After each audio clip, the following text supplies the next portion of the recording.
Mula sa ABS-CBN News Headquarters, Corina Sanchez, Julius Babaw, kasama ang mga patrol ng bayan, bantay ng mamamayan. Ito ang TV Patrol!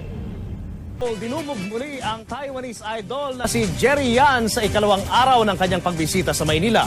Sobrang pasasalamat naman si Dao Mengsu sa mainit na pagtanggap sa kanya ng mga Pinoy. May report si Star Patrol Mario Tumawa.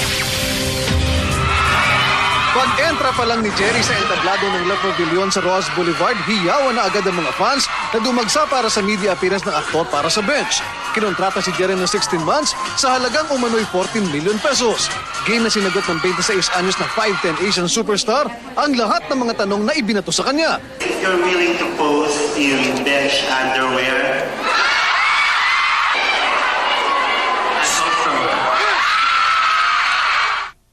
Natuwa din si Jerry sa anay pambihirang oportunidad na makilala si Ate Glo at mga special children sa Malacanang kahapon.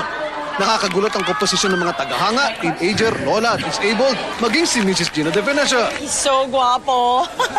Yes, I'm happy to see him. I'm ready to die!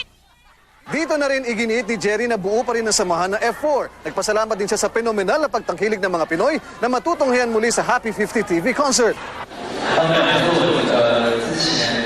There were ups and downs in his career, but mere fact na yung response ng mga tao ngayon sa kanya, it gives him enough inspiration to go on. I want to say everybody